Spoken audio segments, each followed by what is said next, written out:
kayo, ang media friends natin, feel comfortable. Walang staff, so you can take the chairs over there, over here. Okay.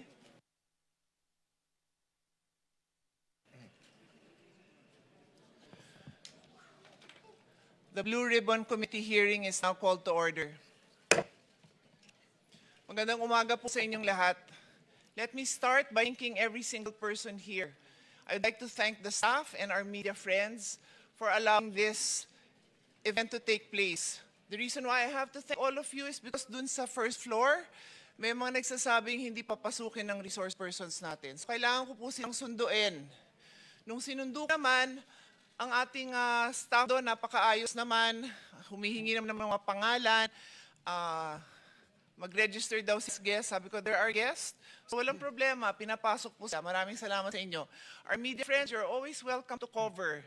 Pasensya na parang nagkaroon ng konting gulo, but definitely we do not in any way intend for any of you not to be able to cover our events in the Senate anytime. On that note, nagulat lang ako kasi maayos naman. Sabi ko doon sa ating resource person, halika na, sinusundo kayo, let's go in. Nagulat na lang ako na nakita ko doon si Secretary John Vic Remulla. Tinaharang ako. I never thought the day would come that somebody would prevent me from entering the Senate. This is my office. Again, thank you. Di ko rin nakalain na yung Senate staff, yung media, dahil nasama na kayo doon, kayo pang nakatulong na makarating ako dito sa hearing na to. This is the Senate. This is the halls of democracy. We will hold our hearing and we will continue. So hindi na ho akong papaligoy-ligoy. Good morning again po sa inyong lahat.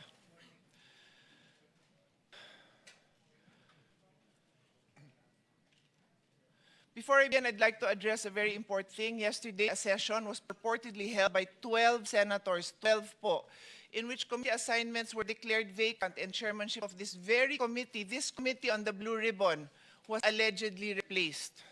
I stand before you today to state clearly and unequivocally that session was invalid. Wala po silang 13. Kahit grade 1, marunong magbilang. Kailangan ng 13. So wala ho silang authority gawin yung mga ginawa nila.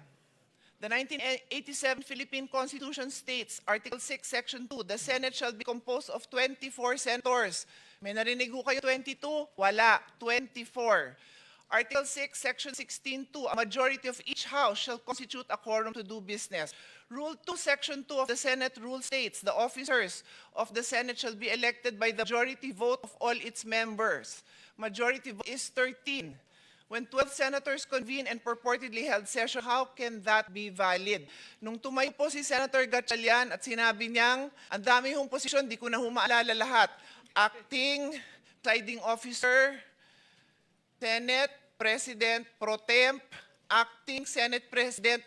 Paano nangyari yon? Buhay pa po si Senator Legarda. Kailangan po 13. Sabi nga the officers of the Senate shall be elected by the majority vote of all its members. Buhay pa si Senator Legarda, hindi pa ho siya pinapalitan. Kaya hindi ho pwedeng magkaroon ng another Senate President Pro Temp.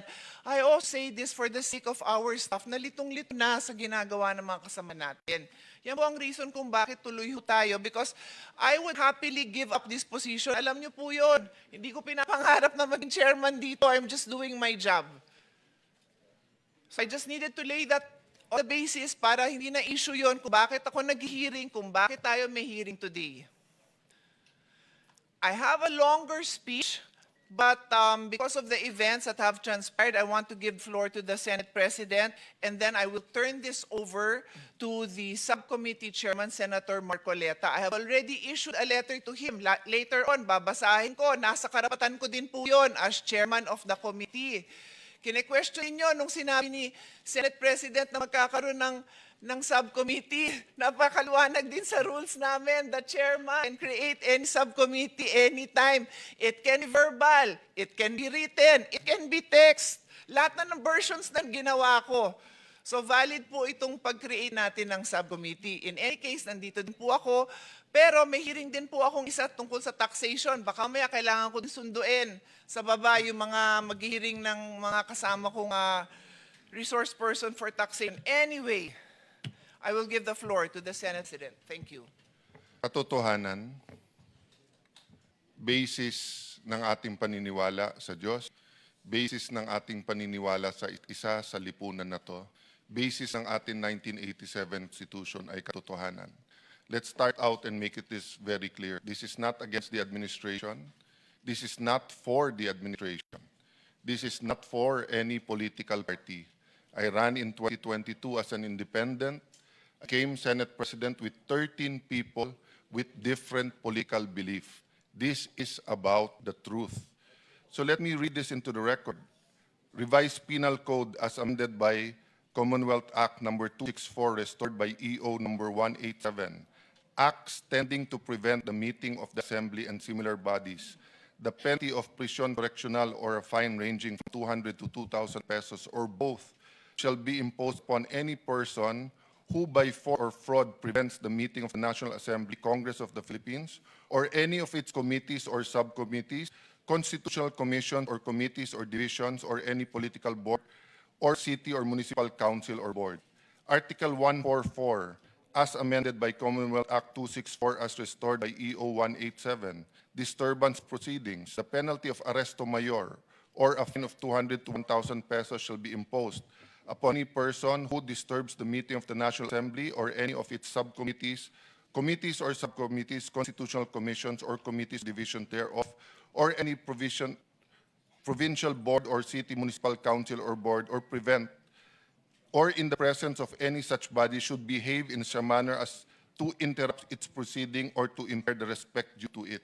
I shouldn't have to read this.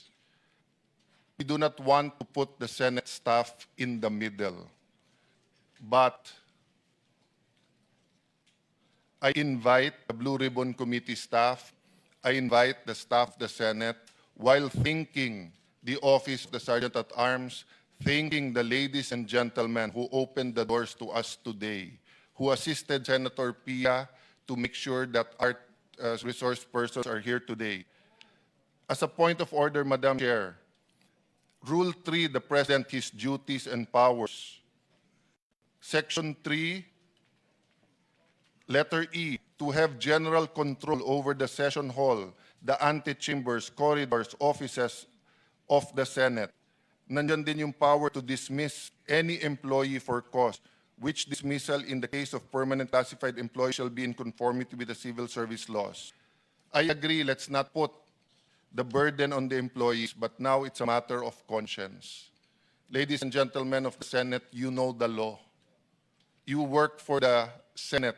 You work for lawmakers. You work for the Republic of the Philippines. Alam nyo kung anong tama't mali. Dun sa hindi nakakasiguro, let me read you the rule. Section 1, the Senate shall elect in the manner provided, hereafter provided, President, a President pro tempore, a Secretary, a Sergeant at Arms. These officers shall take their oath of office before entering the discharge of their office, their duties. Section 2, the officers of the Senate shall be elected by a majority vote of all its members. All its members, 13 po ang kailangan. Should there be more than one candidate, etc. So, the legitimate Senate President pro tempore is Loren Legarda. Our Senate Secretary is Jose Luis Montales. Sabi po sa Section 4C, pwedeng magkaroon ng acting if in the event of resignation, di po ako nag-resign. In the event of removal, tinong ko sa mga kapatid natin sa media kapon, did they remove us yesterday? You need a vote of 13 to remove us. Am I dead? Death. I don't think I'm dead. Absolute incapacity of the President. Siguro naman po I'm in control of my faculties, physical and mental, emotional, spiritual. Ano po ang sabi ng Section 10? Ipalagay na po natin, yung sinabi ni Senator Pia ay mali. Ipalagay natin na yung katahimikan ng lahat ng mga dean ng mga law school ngayon, na sunod-sunod ang kanilang manifesto, pero kahapon tahimik silang lahat dahil alam nilang mali at hindi malturo sa kanilang mga estudyante. Sabihin nyo na po, sabihin nyo na tama yung kahapon. Ano sabi ng Section 10? The term of office of the President pro tempore, the Secretary and Sergeant at Arms, shall begin upon their election and shall end when their successors shall have been elected. Nahalal na po ba yung kapalit ko? Yung nag-press con po kanina, nahalal ba siya bilang Senate President? Hindi po. Siya mismo nagsabi, naghihintay pa sila ng 13. So, ladies and gentlemen, we will continue to function. Hindi po kami makapag-away, hindi po kami kapit-tuko, walang violence sa aming mga buto. Pero ipaglalaban namin Pilipino ang konstitusyon at ang katotohanan. So may I invite all senators to join us in this hearing and succeeding hearings. The credibility of the gentleman in front of us will be tested. So dun sa nagsasabing hindi totoo ang kanilang sabi, pumunta na po kayo dito ngayon. Hihintayin namin kayo para pagkatapos nila magsalita, ma-testing natin, masubukan natin, ma-cross-examine natin. Then the Filipino people will know who is telling the truth. Thank you very much, Madam Chair. Let me just acknowledge the presence of Senator Dante Marcoleta, who is our subcommittee chair. I will acknowledge him. I am acknowledging him, but I'll turn over the floor to him in a minute. Senator Amy Marcos and Senator Robin Padilla. So, everyone, I have here my letter. This is signed. I signed this on officially on June 2, but I informed him a week before that that as Blue Ribbon Chairman, as the chairman of the Blue Ribbon Committee, I designated Senator Marcoleta as the chairperson of the subcommittee authorized to conduct a motu proprio inquiry in aid of legislation on the Philippine underwater privilege speech of Senator Lacson, flooded gates of corruption, flooded gates of hell, etc., etc. Nandito po lahat yan sa sulat. And I will just read to you Section 20 of the Senate Rules of Procedure governing inquiries in aid of legislation, which provides Section 20, subcommittees, delegation of authority. The chairman of a committee may create subcommittees as may be deemed necessary for the purpose of performing any and all acts which the committee as a whole is authorized to do and perform. Klaro po yun. Sayang lang siya ang time at ang energy ng tao na yung mga kasamahan mismo natin sa Senate ay nagbibigay po ng reason for people to doubt that this subcommittee is authorized to be formed. It is. So it's very clear in our rule. Hindi na to dinidebate kung gusto lang naman ng mga tao na maliwanag. So on that note, I will move to the side so Chairman Dante can take over. And then I will also be in a taxation hearing later. I will be able to stay for a while. Just there. Thank you.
Magandang umaga po sa ating lahat, lalong-lalo na po yung mga inimbita nating mga resource persons sa umagang ito.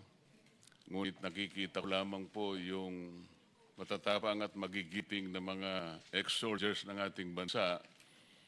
Yung iba pang mga katauhan na amin pong inimbita ay hindi po nakikita ngayon. Ang kaso po, wala yan tayong mga staff namin sa Blue Ribbon Committee. Tatanungin ko sana kung naipadala lahat.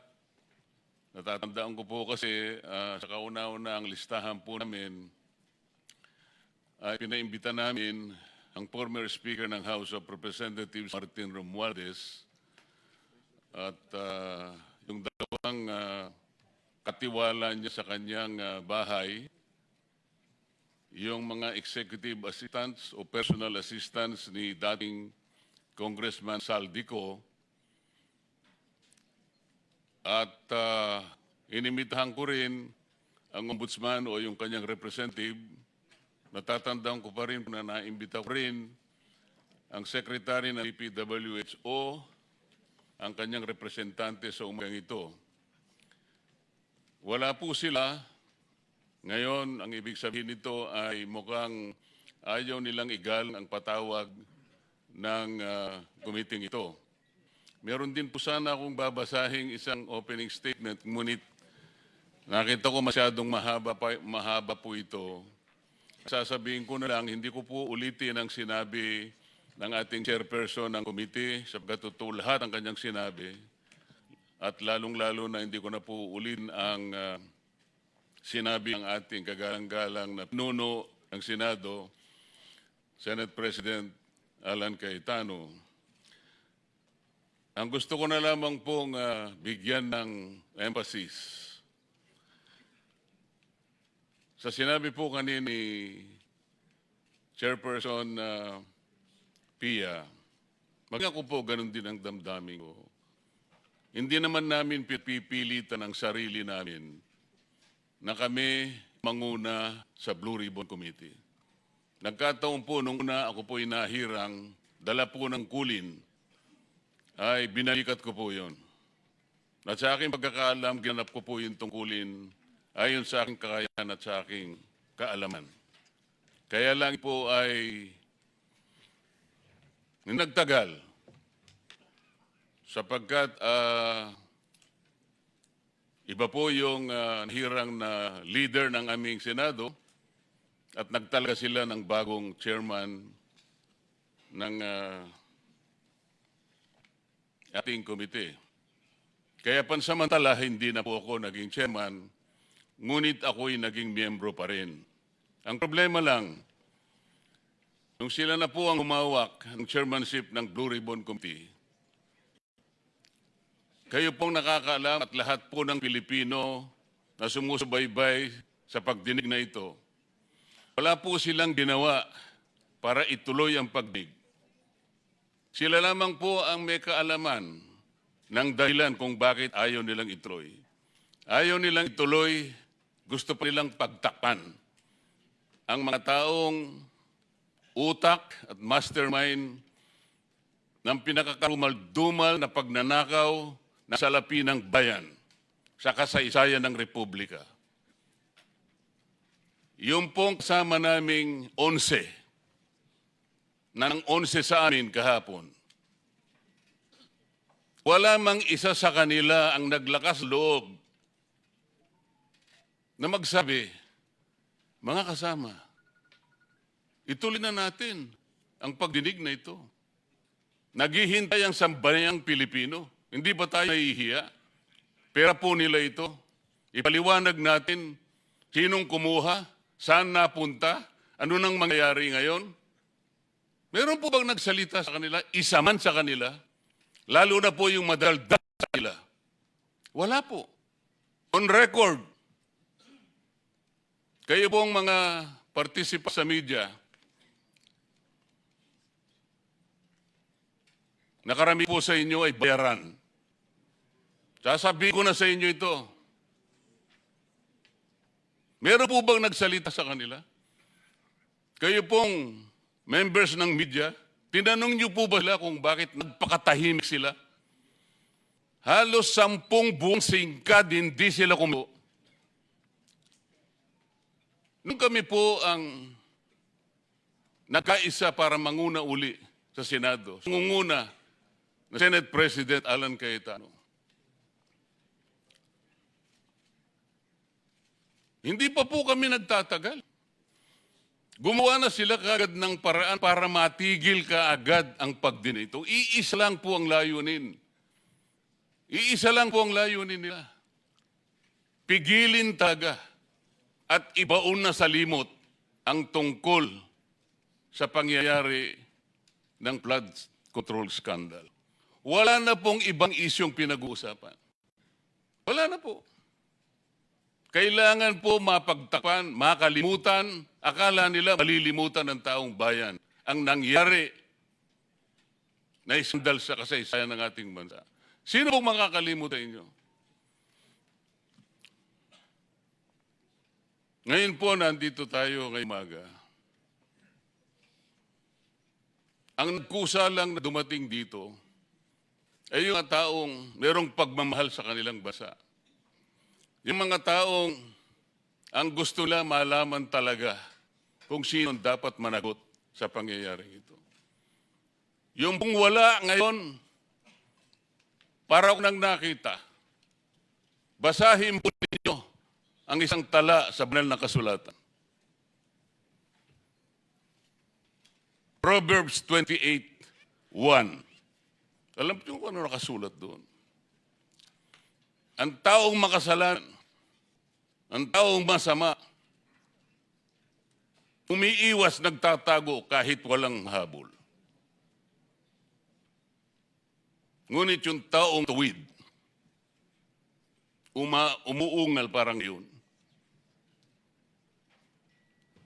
Ito po ngayon ang ating kasaysayan ngayon. Makikita ninyo ngayon ang larawan ng pagdinig na ito. Nandito lamang yung taong gustong malasakit sa ating mamamayan, nakaharap sa atin ngayon.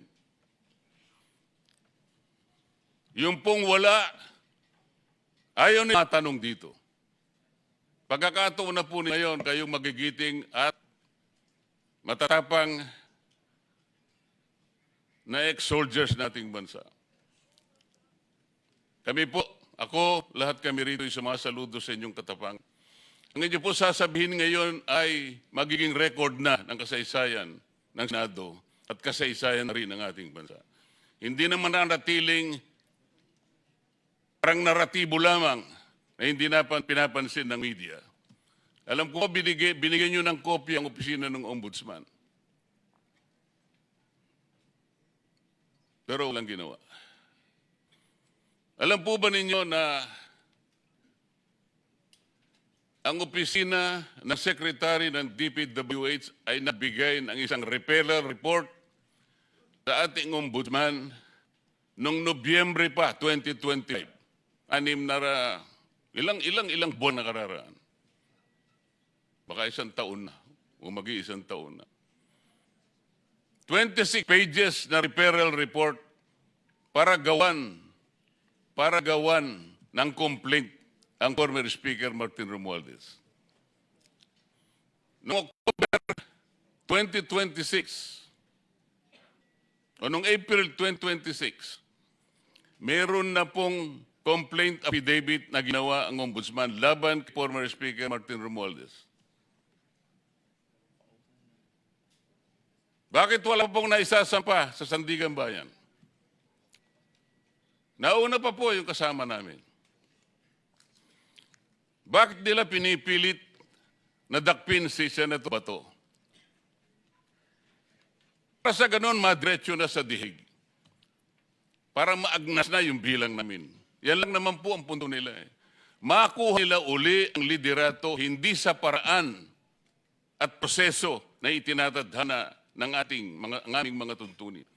Kung hindi, importante sa kanila, makuha nila ang liderato upang sa ganon maisagawa nila ang matagal na nilang layunin na talagang ibing na lamang ang issue ng flood control. Wala na pong iba. Huwag na kayong mag-isip ng iba. Napakarami kasing tao ang involved dito sa flood control ito. Ito ang multong ginawa nila, natatakot sila ngayon sa sarili nilang multo. Mga kababayan na nakikinig po sa pagdinig na ito, hindi po simpleng pagdinig itong araw na ito. Ang pagdinig na ito will define us kung saan pupunta ang ating bansa mula ngayon. Kaya importante po ito.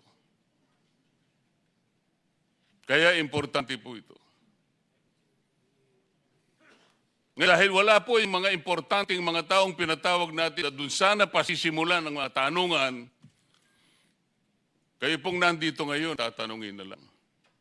Pagkakataon na ninyo, marerecord na ng formal ang sasabihin ninyo. Matatala ang formal. Mr. President, bago ako magsimula, meron ka bang gustong idagdag muna? Well, it's not too late. The Office of the Ombudsman, DPWH, DOJ, marami kami tanong. We need an impartial report, not a partial report. So sana pumunta sila. Mr. Chairman, dahil wala po ang ibang staff at ilang beses nung chairman ako ng Blue Ribbon ay hiningi ko kanila na i-administer yung oath. Maybe I can have the privilege now of returning the favor. Ako na administer ng oath sa ating mga bisita. Salamat po, Mr. President. Of course, you are in a better position to administer their oath. Magsitayo po kayong lahat.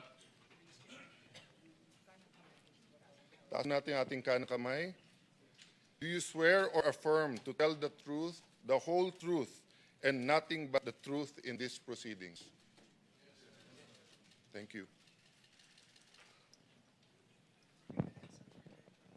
For the record, Mr. Chairman, all of the resource persons seated around the tables here have taken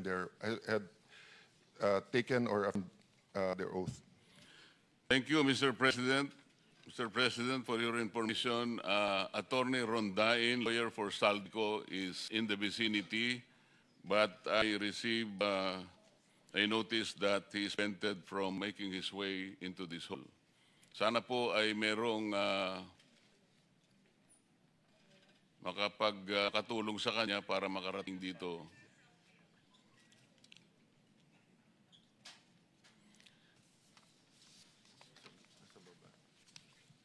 Nasa baba ito. We ask some of our staff to see what's happening there and then kung kailangan namin sunduin, susunduin natin. Again, may I remind even our own employees, pag in-interrupt nyo or dinisturb or pipigilan nyo yung ating hearing, yan po ay criminal offense. At ang hindi pagpapasok sa amin source person ay kasama po yan sa paparusahan.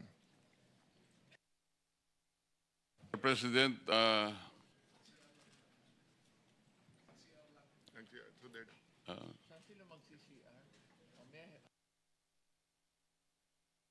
Sir, meron dito sa likod. Dito na lang po para mas safe. Sasama na lang po kayo. Dito na po kayo. Samahan na lang dito.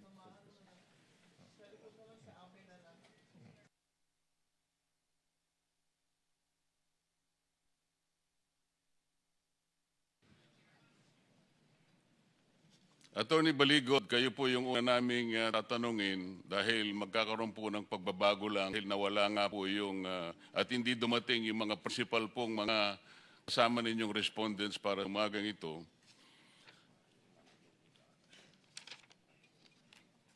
Kayo po ba ang tumatayong abogado ng 18 ex-soldiers na nakaharap sa ating ngayon sa komite ito? Opo, Ginoong Senator Marcoleta. At maaari rin po ninyong tanungin ang bawat isa sa kanila kung kinukumpirma nila ang aking admission that I am standing as their lawyer. So, pwede pong Yun nga tanungin po yung sila. gusto kong sabihin. Sa lahat pong mga ex-soldiers nandito ngayon, kinukumpirma ba ninyo na si Attorney Baligod ang tumatayong abogado para inyo? Salamat po. Yes, ma'am. Mr. Chair, may susumbong lang po. Maraming nagte-text na sinusubaybayan ang ating hearing ngayon at ang nireklamo ay hindi lumalabas sa said website, pinagbawalan daw. At yung iba naman sa ibang plataforma ng media, pinapatay ang coverage, putol-putol at choppy. Kung pwede lang po, hayaan natin na marinig ng sambayanan ang testimonya ng ating mga Marines. Salamat po sa inyong ulat, Madam Senator. Talaga pong gagawin nila ang lahat ng kanilang magagawa.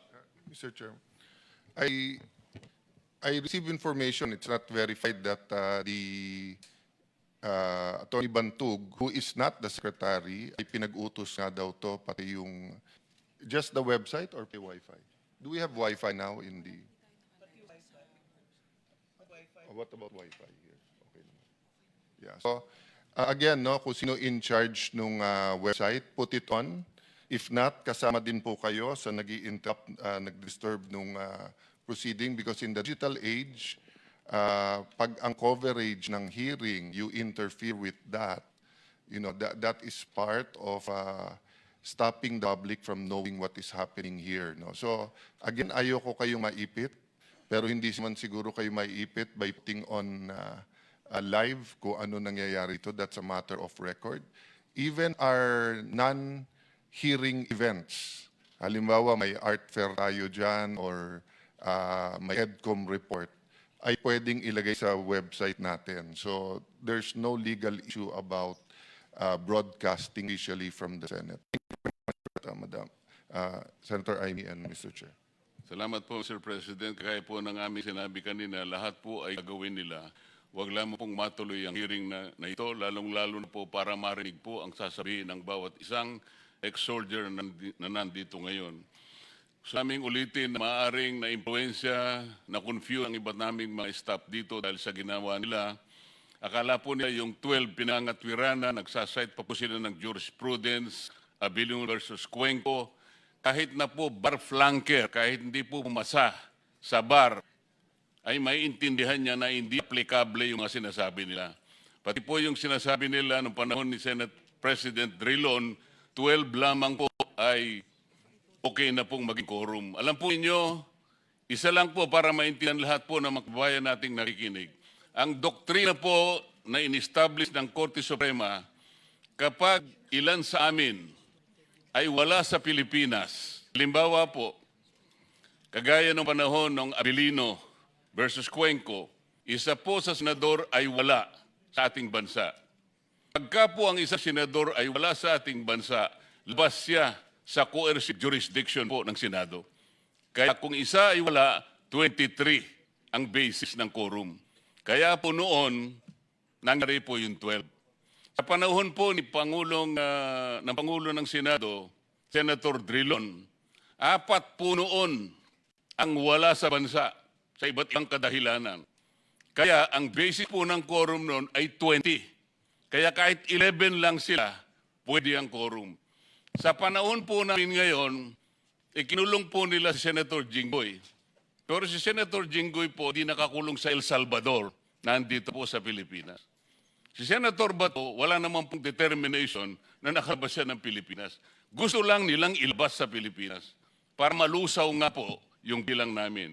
Yun lang po, para pakatandaan ninyong mabuti. Lahat po ng sasabihin nila, ililinlangin kayo, ililigaw kayo. Nailigaw po yung ilan naming mga aliado rito. So, Attorney Baligod, kinonfirma ng mga nanditong mga dumalo na ikaw ay kanilang abogado. Tama bang assumption namin na ang pinagsamang sinumpang salaysay na una ninyong ginawa ay binigyan nyo ng kopya ang opisina ng Ombudsman? Tama po yun, Your Honor. On the same day that we had the pinagsamang sinumpang salaysay notarized, ay pumunta na po ako kay Office of the Ombudsman para isumite ito. Pwede po ba niyong isa-isay dito sa kapulungan ito kung anong petsa ninyo binigyan ng kopya ang opisina ng Ombudsman? Nakalagay po dito na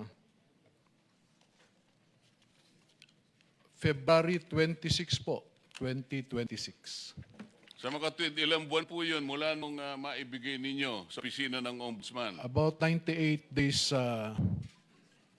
today, Your Honor. 98 days is how many months? 3 months.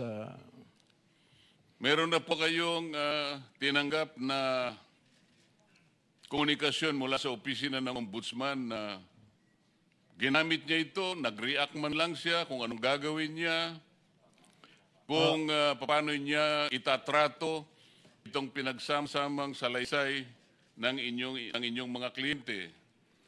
Sumulat po sa akin ang isang director ng Office of the Ombudsman, Records Division Chief, na sinasabi na yung pinagsamang sinumpaang salaysay ay dapat daw po isa-isa lamang, hindi pinagsama. At noong gagawin na po namin yon ay nakatanggap naman kami ng subpoena galing sa National Bureau of Investigation na ayon sa kanilang subpoena ay inutusan sila ng Office of the Ombudsman to conduct an identity verification doon sa mga nakapirma doon.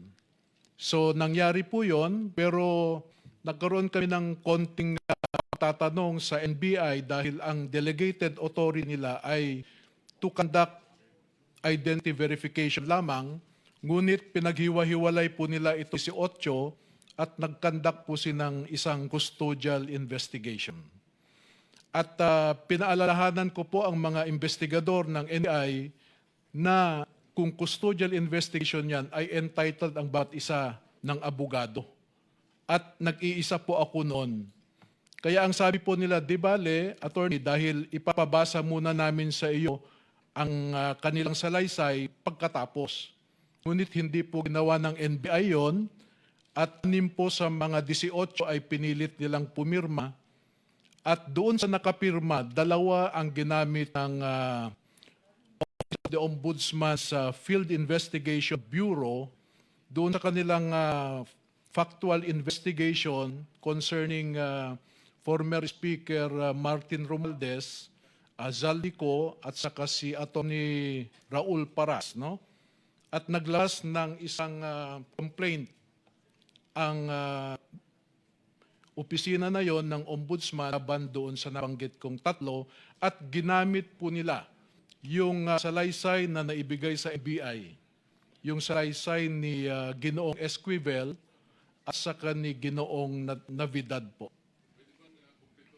Di bang kumplituhin nyo yung pangalan nung 2 sa 18 soldiers na ang kanilang salaysay ay ginamit na batayan sa pagsasampa na kaso kay former Speaker Martin Romualdez, Salco at iba pa?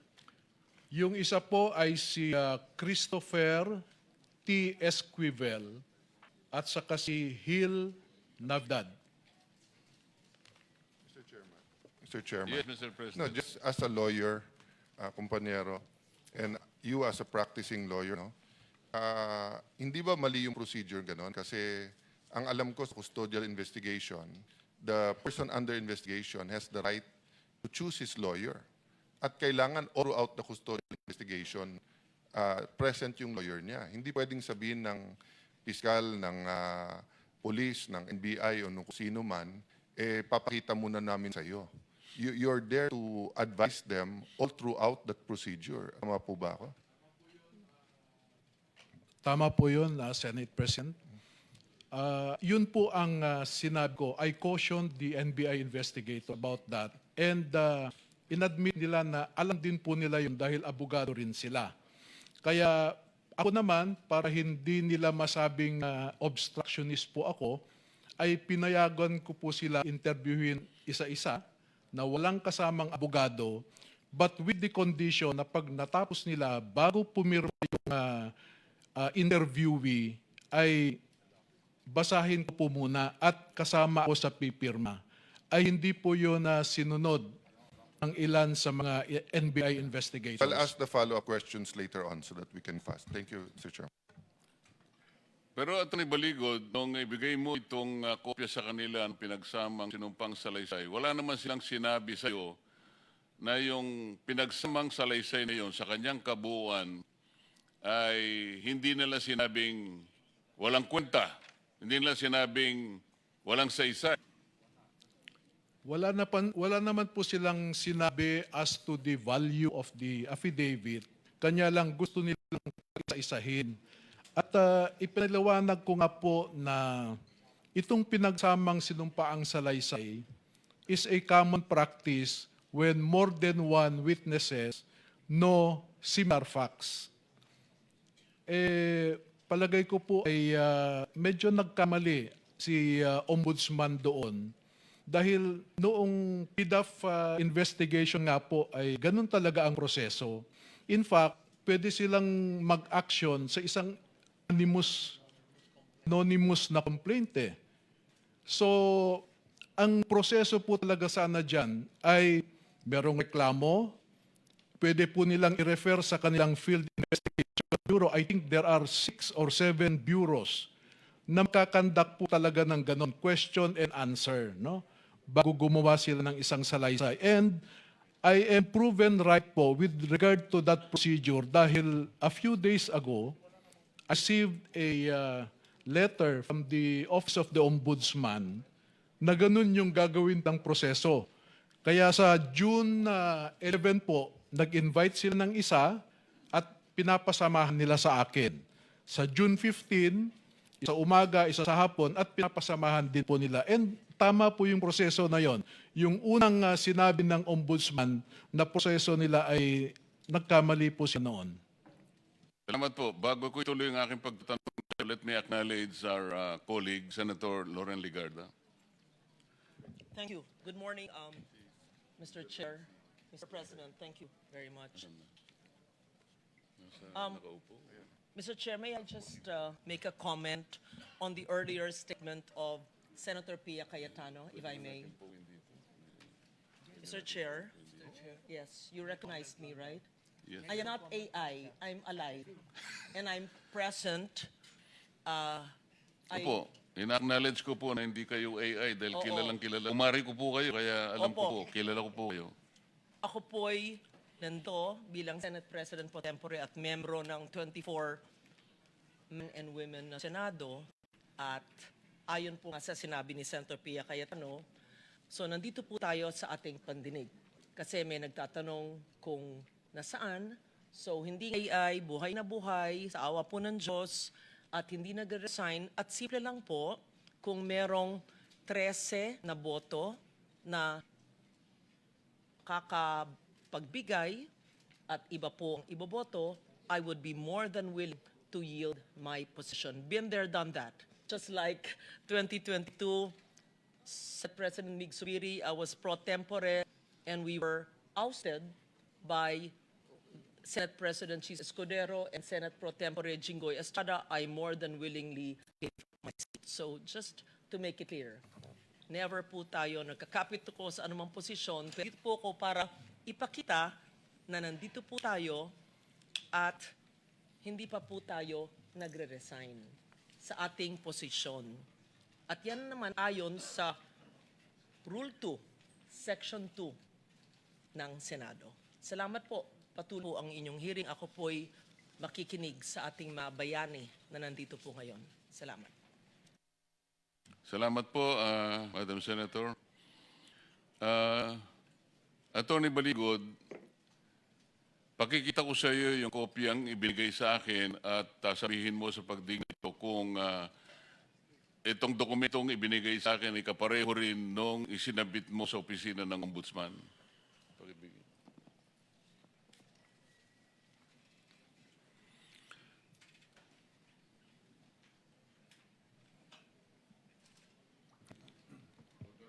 For the record, the President, Attorney Baligod, comparing the document I handed him with the document that he furnished the Office of the Ombudsman. Mr. Chair, before I respond to your request, let me make a statement that salamat po sa tanong nyo na ito.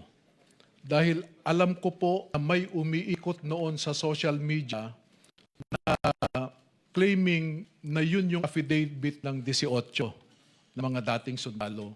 At nakita ko na maraming mali, may mga dagdag, bawas, at yung maling affidavit po na yun ang ginamit ng ilang mga mambabatas sa kanilang reklamong libel at cyber libel sa amin. Ginamit po nila yung hindi notaryado, hindi pirmado, at may mga intercalations na affidavit po.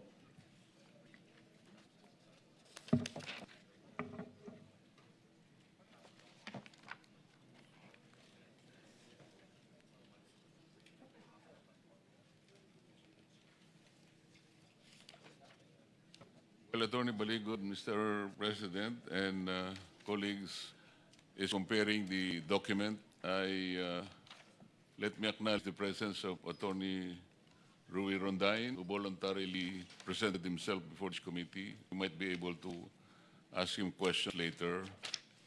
If he so desires, he will be able to answer it. Thank you.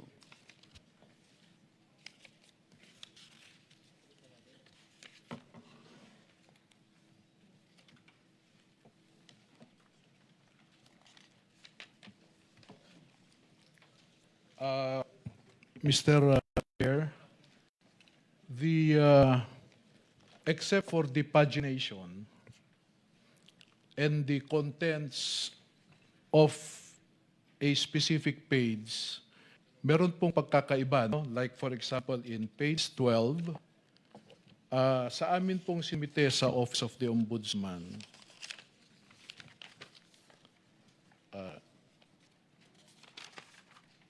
page, sorry.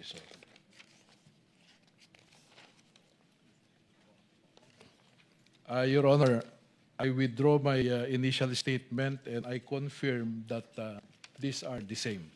No? Parehong-pareho.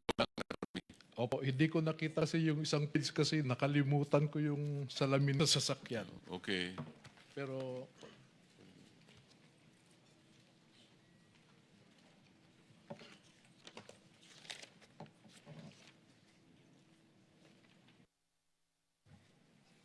Thank you for confirming copy that I received is similar with the one that you submitted to the Office of the Ombudsman. Kasi po dahil wala pa naman kaming hawak na mga individual na maaaring ipagawa namin sa inyo, Attorney? para po hindi tayo magkalito po, bibigyan na lang po namin kayo ng photocopy of what we submitted to the Ombudsman. Nag-prepare po kami ng kopya para sa inyo.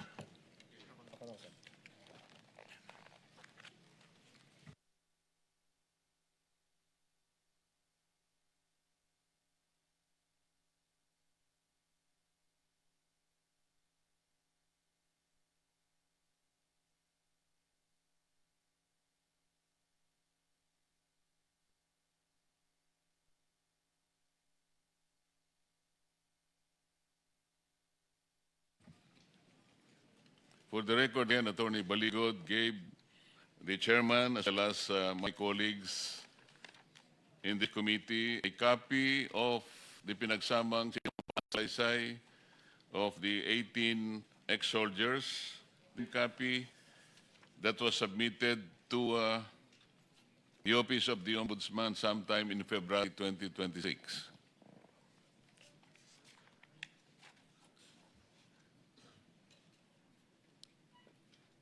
Binasa ko ito, Attorney Baligod, at ang nagbigay sa akin ng malaking atensyon ay yung napakaraming deliveries ng mga maleta na nakalitrato pa dito sa inyong sinumpang salaysay. Initially, pwede ko bang malaman sa pamagitan ng pagtatangkamay ng mga nandito, mga ex-soldiers, sino-sino po sa inyo ang nakapag-deliver o nag-deliver ng mga mali-malitang salapi sa mga bahay o lugar na sinasabi nyo na pag-aari former Speaker Martin Romualdez? Pakita lang po ang kamay. For the record, Sir President, halos lahat po ay personal na nakakaalam na silang lahat ay nag-deliver ng mali-malitang pera sa bahay o sa mga lugar na pag-aari ni former Speaker Martin Romualdez. Salamat po. Mr. Chairman, Yes. sorry to interrupt. Marami pong media sa labas ayaw papasukin. Makiusap ulit ako sa staff kung ako mismong bababa. Sa pagkaalam ko, may freedom of dress pa naman at hindi nyo naman pipigil na nandito lahat ng ating mga kapatid sa media, nandito lahat ng camera. So, pagbigyan natin lahat ng stasyon at lahat ng outlets, may pabi, tingnan nyo kung sa gate daw, pinakita sa akin picture, ayaw papasukin. Nag-issue kasi po si Senator Win Gatchalian ng 10 o'clock, uwian na. Sabi nila gusto nila magtrabaho pero 10 o'clock gusto nila uwian na. So, tutuloy natin to, Mr. President, Mr. Chairman. But sana nga po, huling panawagan na to, na lahat ng gustong mag-attend, basta't maayos lang, payagan po nilang papasukin. Thank you, Mr. Chairman. Mr. Chair, may I recognize for a few seconds of preliminary statement before you start asking questions directed to the 18 former soldiers? Yes, that is supposed to be the one we'll ask you to do because you need to identify them, their circumstances, kanino sila nagtrabaho at kung paano nagawa itong pinagsama-samang salaysay nito. Please proceed. Okay. Salamat po, Senator Marcoleta. Dagdagan ko na lang yung gusto ko sanang sabihin kanina, but it will take me a few, 2 minutes lamang po. Dalawang reason po kung bakit nandito kami ngayon sa harapan ninyo. Ang unang rason po ay lahat naman tayo, galit tayo sa magnanakaw, no? Hindi, ang unang reason, pinatawag namin kayo rito Opo. para tumestigo kayo personal at marig ng buong sambayan ng Pilipino ang sasabihin ninyo dahil palagay namin malaki ang may contribute ninyo sa ikalulus ng problema natin Opo. na ayaw pong lutasin ng naunang leadership ng Senado. Okay. Ang pangalawang rason na nandito kami ay dahil nga po sa inyong paanyaya bilang chair ng subcommittee ng Blue Ribbon Committee. Nakatanggap din po kasi kami ng isang email kahapon galing sa allegedly sa opisina ni Senator Erwin Tulfo claiming to be the new chair of the Blue Ribbon Committee. At kagabi po ay nag-usap kami and we decided to honor the invitation of the committee as chaired by Senator Cayetano and as chaired by you as the chair of the subcommittee. Dahil po, sabi nga ninyo kanina, ay mali yung proseso kahapon. At kanina lang po namin nalaman talaga na yung pagnanakaw pala ay habit forming. Dati ay nagnanakaw lang sila ng pera sa kaban ng bayan. Ngayon o kahapon ay meron ding nagnakaw ng kapangyarihan.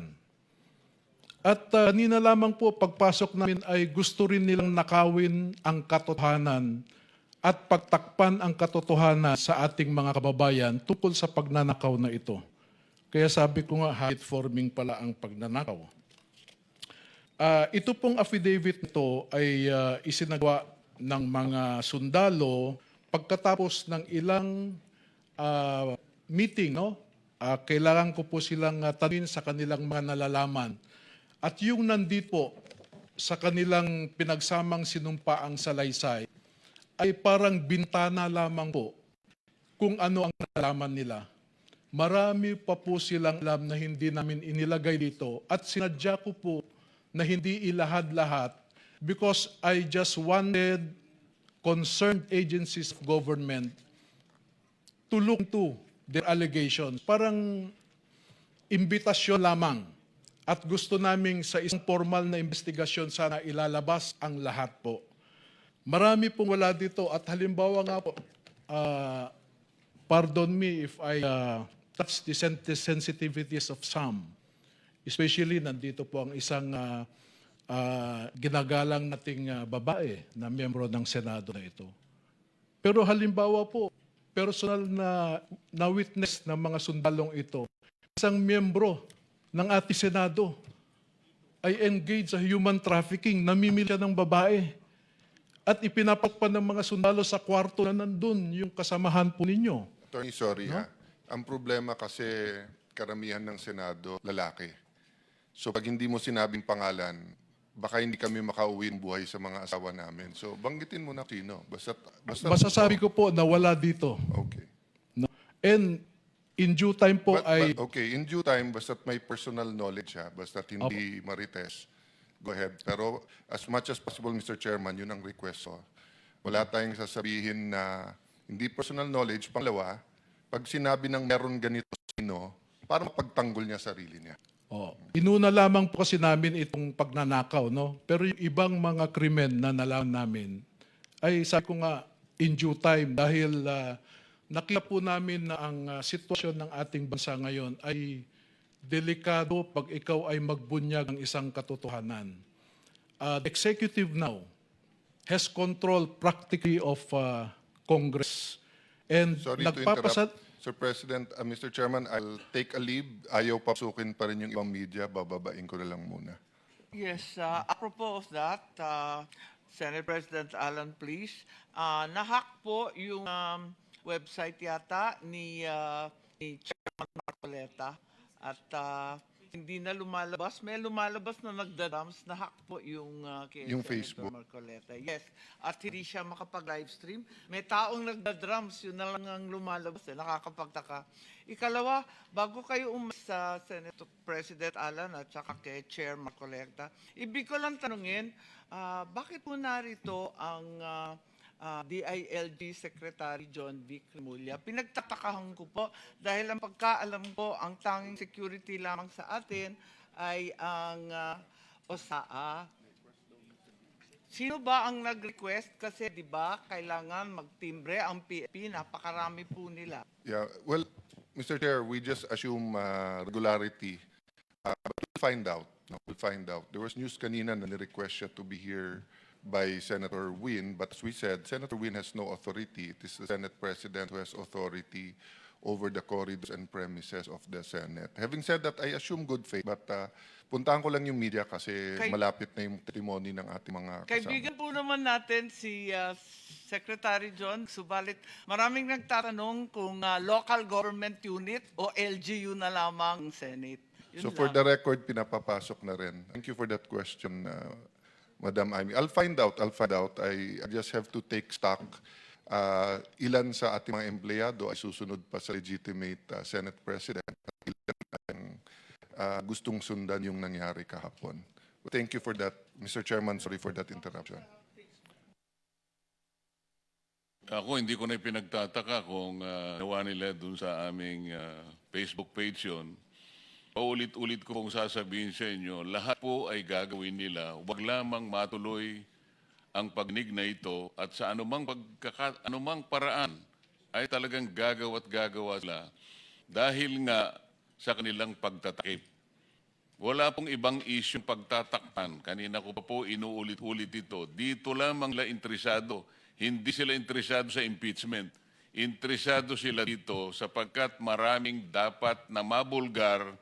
Ngunit natatakot silang malaman ng buong sambayanan kung sino-sino sila. Ganun po ka-importante ang pagnig na ito. Kaya huwag kayong magtaka. Attorney Baligod, huwag kang magtataka rin kung ang pagnanakaw ay napunta na sa iba't ibang bagay pa. Malalaman mo naman, ninakaw na nga yung karapatan namin sa magano rito. Akala nila siguro hindi kami papasok sa araw nito at maniniwala kami sa kanilang ginawa. Hindi po totoo lahat yon. Alam naman ninyo, kagaya sa ombudsman at saka kasama nila sa 11, sila ang promotor ng bend the law. Hindi ba? Nakakalimutan nyo na ba yun? At sinang-ayunan nga yun ng pinuno ng ombudsman. Alam na ninyo ito. Kung sila mismo ang promotor ng bend the law, kaya nilang gawin lahat ito. Pero ulitin po namin, kahit sila po sana ang manguna dito sa pagdinig na ito, wala po kaming problema. Kung nagkakaisa lamang po kami sa kagustuhan ng mamamayan, napapanagutin po natin ang lahat nagkasa. Kahit sila po yung chairman, walang problema. Kaya lang ako na lang po ang nagsasabi sa kanila isa-isa na tulungan nyo ako, pagtulungan natin na maayos natin ang problemang ito dahil naghihintay ang taong bayan. Hindi po ba yun ang mabuting paraan? Bakit ayaw nilang masama? At ngayon, ginagawa nila lahat ang kaya nilang gawin. Huwag lang matuloy ang salita ng bawat isa sa inyo. Pero itutuloy po natin. Attorney Baligod, yung tinatanong ko sa iyo, establish mo kung paano, saan galing ang mga dakilang mga sundalong ito, paano nila nagawa ang sinumpang salaysay, kanino sila nagtrabaho at paano sila nagkaroon ng ganitong impormasyon para maglahad sila ngayon sa umagang ito sa harap ng komite. Salamat po, Senator Marcoleta. Halos ang buong bansa noon ay nanonood sa Senate Blue Ribbon Committee hearing na kung saan si retired Sergeant Orly Gutierrez ay nagbigay ng kanyang testimonya. At pati itong mga dati niyang kasamahan at ako ay nalaman namin kung ano ang naging trato sa kanya. At hanggang sa tuluyang nawala si Orly Gutesa. At sinubukan ko pong alamin kung ano talaga ang nangyari kay Sergeant Gutesa. At salamat naman sa impormasyon ng ilang mga kaibigan natin sa Armed Forces of the Philippines na pagkwento kung ano ba talaga. So ako po ay nag-isip na totoo kaya ang sinasabi ni Sergeant Putesa, at doon po nagsimula na hanapin ko ang mga kasamahan niya. At meron akong kaibigan po na kaibigan niya yung dating pinakamataas sa security detail ni ding Congressman Saldico na si General Jeff Sodusta at saka si Colonel William Dominguez. At nakausap ko po si Colonel Dominguez. At pinaunlak naman niya ako na makausap ang apat sa kanila. Pero pagkatapos po ng pag-uusap na yon, ay napansin ko na iba ang body language ni Colonel Dominguez at tayo pong mga litigator ay nakakabasa ng body language. No? Kaya noong pumunta sa comfort room ang isa sa kanila, ay sinundan ko at doon ko kinausap na kung may kailangan ka, kontakin mo ako, binigay ko yung number ko. Totoo nga po, no? After 3 days ay nakausap ko sila ulit at ipinakita sa akin yung text message ni Colonel Dominguez na dinidiscourage ang mga ito na kausapin ulit ako. Mr. Chairman, may I ask, Tony, active yan? Retired na po sila. Retired na. Pati si General Sodusta. Yes. Maybe we'll get the names later on, Mr. Chairman, at kung pwede, next hearing, imbitahin natin sila. As nasabi parati ni Senator Lacson, sundan natin yung ebidensya. Diba? So as the names are mentioned, may I ask the Secretariat to take note and then maybe any member can manifest, Chairman, kung sinong dapat maimbita later on. Thank you, Mr. Chairman. So nung kumontak po nga ang isa akin, ang sinabi niya ay dinidiscourage sila ni retired Colonel Dominguez, nakausapin ulit ako. Pero nararamdaman ko sa kanila. Di bali na yun, hindi lang na-discourage. Ang totoo niyan, nakagawa sila ng Okay. pinagsamang salaysay. At ito ay pinasasalamatan sa inyo ng buong sambayanan at naging matapang kayo para magsiwalat kayo sa nalalaman ninyo. Ang gusto ko lamang talagang tindigan ninyo, lahat ng sinabi nyo rito, lahat ng nakasulat dito, ay kaya ninyong tindigan at maaari pa kayong makagawa ng detalyadong pagsasalaysay kung kinakailangan. Sapagkat nabasa ko yung ibang bahagi ito, medyo may pagka-general ang approach. Katulad halimbawa, nung sinasabi nyo rito na may mga maleta ding naibigay sa mga miyembro ng media.